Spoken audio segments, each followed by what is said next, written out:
Ọrụ m wee bịa gbotoro ya ọnụ. Nkwuse dịrị onye na-anụ anụ. Achọghị m igbu oge ọnụ. Anọ m otu nwanne anyị nwoke akpọ m na fon. Sị m nwaanyị mba nnọọ nza. Ya sị m na m were dela akụkọ n'ugbu ene. Gbotoro ya ụmụnne na onye nwere ihe ọ ga-agwa ya gwadele. Nwanne anyị nwoke aga n'ihu sọ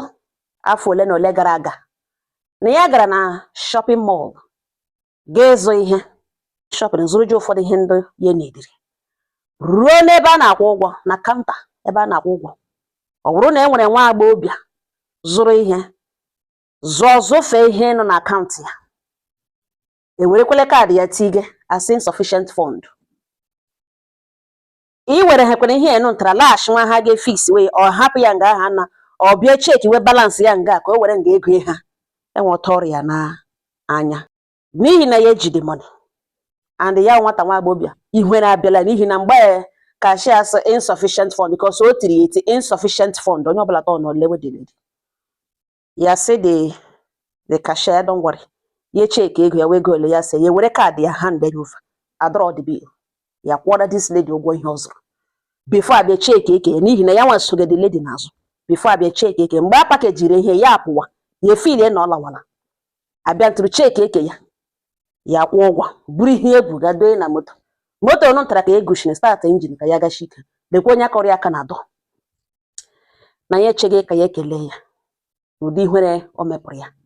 na ya thank you. Ya sị the young lady no problem, it's okay, it's okay. Ka ya ga ọgba ahụ sọkọtọ ha aka na dọ moto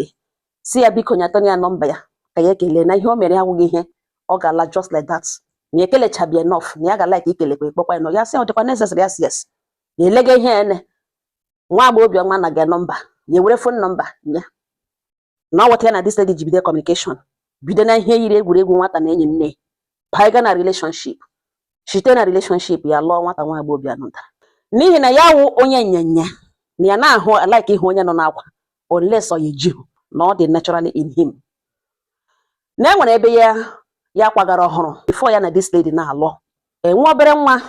nwatakịrị gaje ebe 17 or 18 ya na nne na ụmụnne ebi ma nna ha nwụọna ya nwatakịrị mara mma and ọwa ada nne na-erekwanụ fruits na that estate ọ na-ere na tebụl. Na mgbe ya kwagara ọhụrụ ya kwụchara ụgwọ ụlọ ọfọ ka ya ga saa ụlọ ya na ọwụ na tebụl nwaanyị ahụ ka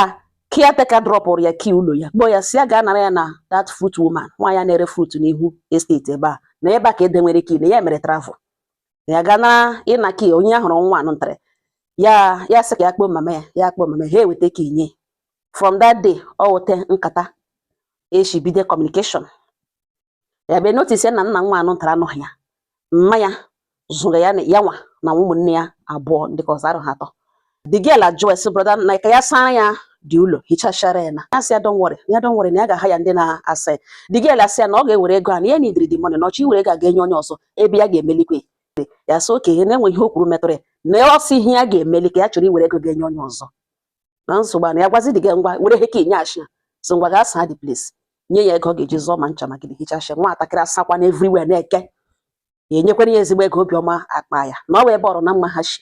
nwa na-emezi enwe ihe ọ nidiri ọ bịa kọsara ya bute anya mmiri ka na oji aja abịa arịọ ya na ihe o ji arịọ ya ihe na ọwa anya mmiri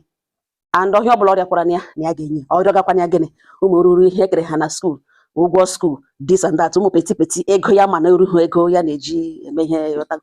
ya na-enyejekwara ya na-enyere o ruo mgbe o ruru the woman na-abịa kpọọ ya bewe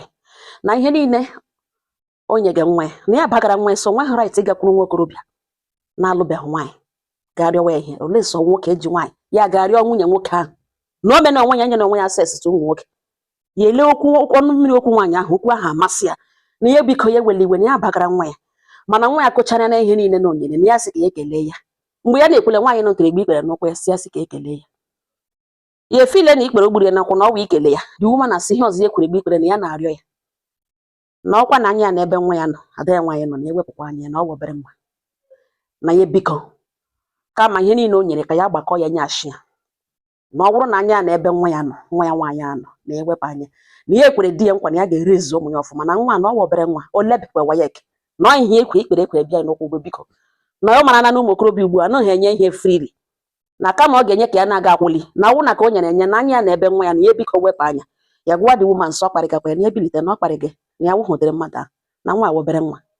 The woman ekelecha ya were 50,000 naira nye the woman si ya were tige na business ya na ya lafewe echi na ofe elokwala igbe ikpere rịọ ya sọ wụrụ na anya ya nọ na ahụ ya for inye 50,000 na ewepụkwa. The woman achịwa sị mba ya ga-ekwu hote were ego ọnụ ntara hote ka ọrịna mma shipita. Mgbe ya bịara lụọ nwunye ọrịna mma ha continue ya bịa sọfọwazi ọrịna mma ahụ nwunye mgbe niile ọ kpọrọ that girl n'ọnụ mgbe niile ya kpọrọ that girl n'ọnụ mgbe niile ya sị na ya galaga ya hụrụ ya na asị ya hụrụ ya na that girl mgbe niile ya asị dis mgbe gbugbo ya n'ọnụ nwatakịrị ọ chụọla ya nwatakịrị a na-abịazikwe n'ụlọ ya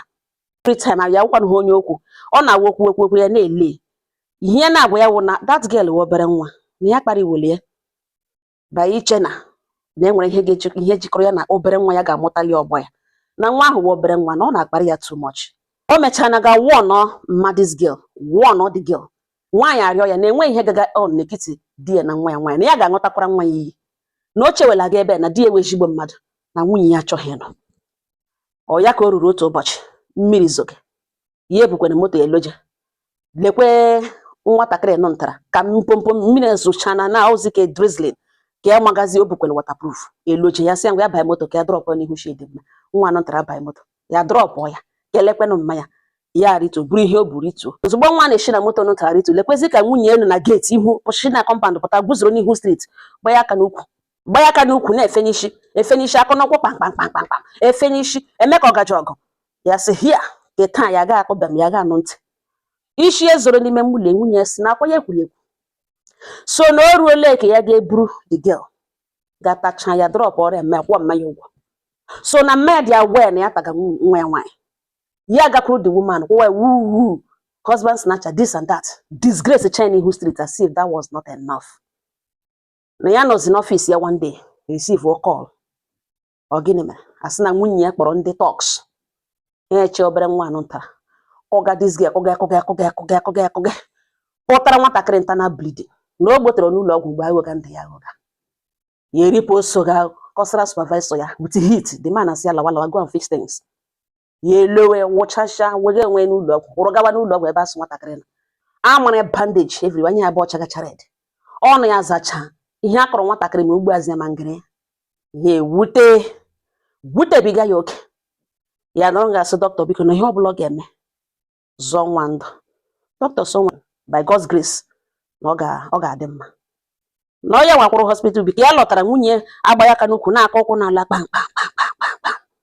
na-akọ ụkwụ n'ala ya elekiri ya tọpụrụ ya ọnụ n'ihi na ya nwere decision to take. Ọ ya ka ya bịara change nwe ya laghachi akwa back to hospital nwunye ya sị ya nakwa ọnụchana na ọ chọghị ikwu ekwu because of ọ mara ya dị guilty so na ya ma na ọnụchana so nwedoho the gut confront ya ebe ya na-atara ya protect marriage ya na abụọ na nke a na ọwe tip of ihe nyere that girl na mmanya na ọwe example ya tọọ na elekere nwunye gawa bịa na nga. Ọ ya ka e rutere hospital ya gakwuru the girl na hospital bed mmanya nọkwanụ di ya jụwa the girl so nwere enyi nwoke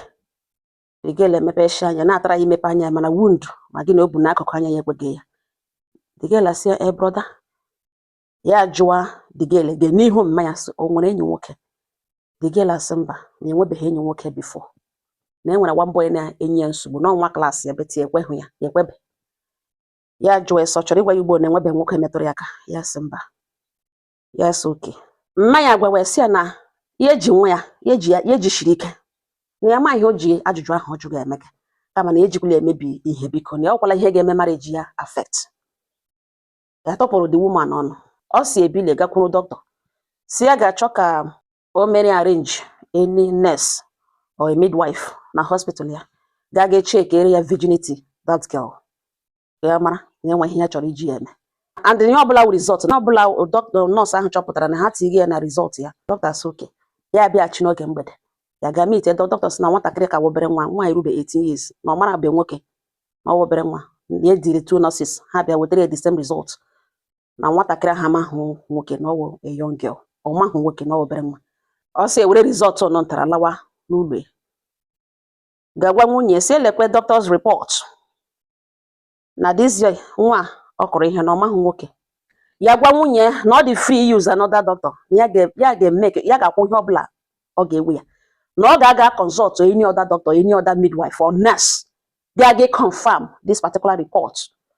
Ya nwa gara summon ya na village ha ka ya ṅụọra ya iyi na enwekwala ọtọ nwa na ma ọfọkwa iri ya elu. Mana ebe technology mere ya dị izi na doctor elele ya elele nwatakịrị sị na ọ maghị nwoke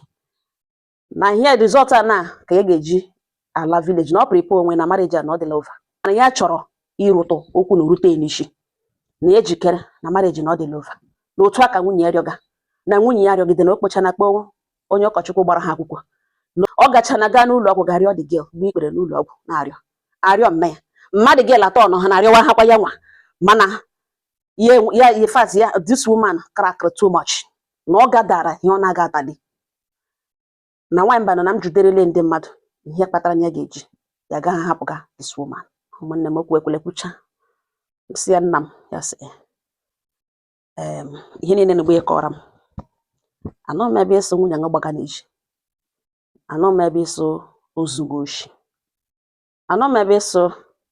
enwe ndị bịara mmanụ ishi na gị jikwa nwunye na o jikwara ezu ụka ọzọ. Enwe onye wụ sent. Nwaanyị ahụ ị na-ekwu okwu ọwụhụ nwanne ṅụ ọwụhụ otu nne ṅụ. Ihe ije marriage wụ chapter by chapter ka shafere ya aga. Aga m asị biko gbaghara nwunye ṅụ. Ọ bụrụ na ị gbaghara ya going forward ihe ọbụla ị gwere na ihe na-achaghị ọcha ọ ga-ewe ya na ọchaghị ọcha. Ya hụgodị gị na nwa agbọghọbịa ọzọ ọ gaghị adapt ọ gaghị atụ ụjọ na ikekwe nwere ihe gaga on. Mmụọ ya ga na-agwa na ọ bụrụ na gị na this beautiful girl ga-amara before gị mata ya nwee deep communication before gị mata ya still enwe ihe mere na that means di ya dị iche. Ịsịkwana ya lawa na ịchọ rughị ịgbasa marriage n'ihi na nwaanyị na-ekwu okwu nwere onye ga-eguzowe this woman trend ga kemgbe echi n'ịntanetị. Nwunye mmadụ nwoke ọzọ kpọrọ lakpo eguzowe ụmụ nwaanyị abụọ you will still choose your wife. Therefore oruhu na ịgbasa marriage ṅụ. Ihe ị ga-emewe ị ga-esendịrị ya ụmụnne nne na nna so ha dụọ ya ọdụ ebe isi nne na nna ya arịọla asọpọtụ ụhụ ya arịọla. Nwaanyị kwanụ okporo ndị kọrọ nwa ya ihe emechaa na arịọwa ṅụ biko nna m gbaghara. Ọ bụrụ na ị ga-agbaghara ị ga-emebi ihe. O firi na ya protect ga di ya protect ga marriage ya mana ọ gara fa. Ọ bụrụ na ị send ya tụ ụmụnne ha dụọ ya ọdụ for some days before ya na-alọta. Ihe ọzọ ị ga-eme ya wụ ya mara that particular talk or contract o nyere ego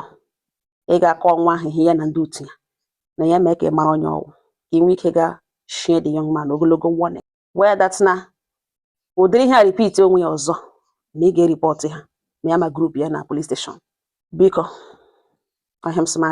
arịrịọ ka m dọga ṅụ biko agbasala marriage ṅụ nyetụkwuo ya time ọ ga-adị mma. Ụmụnne m enwekwa ihe unu ga-atụkwasị unu atụkwasịra m ya ọ ga ọha na m n'ọnụ. Udo dịrị ọnụ.